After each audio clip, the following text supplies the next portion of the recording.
एक बार वृंदावन में एक संत हुए कदम खंडी जी महाराज। उनकी बड़ी बड़ी जटाएं थीं।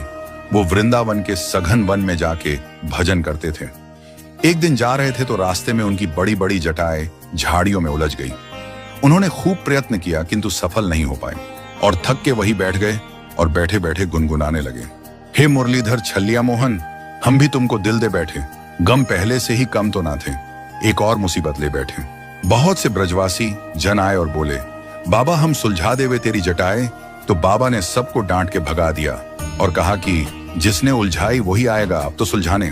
बहुत समय हो गया बाबा को बैठे बैठे, तुम आते नहीं मनमोहन, क्यों इतना हमको तड़पाते हो क्यों, प्राण पखेरु लगे उड़ने, तुम हाय अभी शर्माते हो क्यों।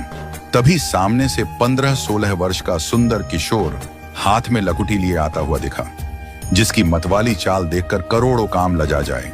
मुखमंडल करोड़ों सूर्यों के जितना चमक रहा था और चेहरे पे प्रेमियों के हृदय को चीर देने वाली मुस्कान थी। आते ही बाबा से ठाकुर जी बोले, बाबा हमहू सुलझा दें तेरी जटा। बाबा बोले, आप कौन हैं श्रीमान जी। तो ठाकुर जी बोले, हम हैं आपके कुंज बिहारी।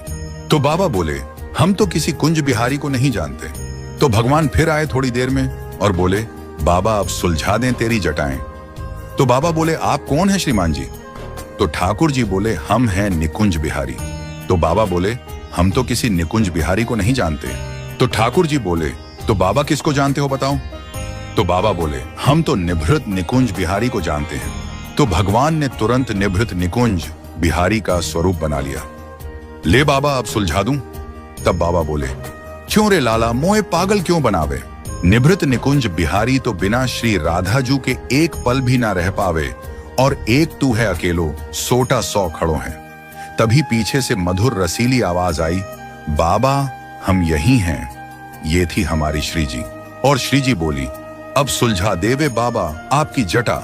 तो बाबा मस्ती में आके बोले, लाडली जो आपका दर्शन पा लिया, अब ये जीवन ही सुलझ गया, जटा की क्या बात है।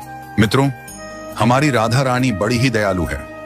आप एक बार सच्चे मन से पुकार कर तो देखिए, हमारी श्री जी अपने भक्त के बुलावे को अस्वीकार करें, ऐसा हो ही नहीं सकता। तो आज से ही घर में यह नियम बनाइए कि जब भी आपको समय मिले तो राधा कृपा कटाक्ष का पाठ जरूर करें।